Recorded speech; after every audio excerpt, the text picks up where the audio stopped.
এই মাজার তো নয়, 900-950 বছর আগে হয়েছে মাজার। রাজা হোসেন শাহ যখন ছিলেন গড়ের রাজা, তখনই মাজারটা, হ্যাঁ, তখনই বাবা এসেছিলেন। যে গাছটা দেখলেন ওই গাছটায় চড়ে এসেছিল। কারণ এই যে মিয়াপাড়াটা ওনাদেরই সব এইগুলো, ওনাদেরকে দেওয়া হয়েছিল খিজমত করার জন্য, কিন্তু ওনারা খিজমতের পরিবর্তে সমস্ত কিছু আত্মসাৎ করেছে।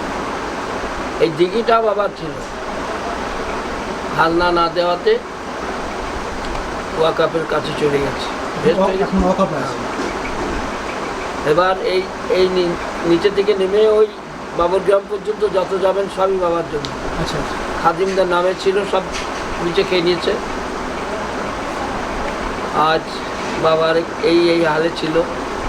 তারপর আমার হুজুর এলেন, তখন তো কিছু ছিল না, স্মৃতিটুকু ছিল না। কটা পাথর, ওই যে পাথরটা লিখাতে পাথর, এখানে বাবার পাথর, ওখানে মেলা পাথর ছিল,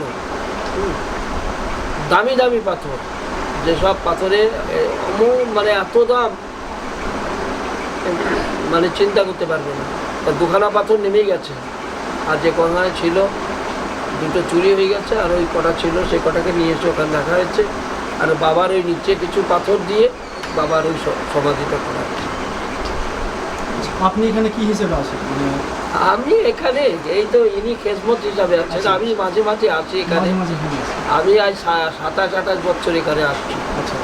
আমার হুজুরের সাথে এসছি, হুজুর পর্দা নেওয়ার পরে এরা আমাকে ভালোবাসে, আসি মাঝে মাঝে, মাসে 2বার একবার। সবাই এখানে মানতের উদ্দেশ্যে এখানে মানতের উদ্দেশ্যে আসে। কেউ এখানে বাবার কাছে এলে পরে নেক মকসদটা পূর্ণ হয়ে যায়। বাবা কামেল মোকাম্মেল, আর বাবা এমনই জিনিস, মান্যওয়ালার কাছে সব কিছু ঠিক। যে মেনে নিয়েছে তার জন্য সবই ঠিক, যে যা চেয়েছে তার নিয়ত পুরা হয়ে গেছে। ঠিক আছে, আপনাকে ধন্যবাদ। আপনি যে আমাদের চ্যানেলটাকে সময় দিলেন তার জন্য আপনাকে অসংখ্য ধন্যবাদ।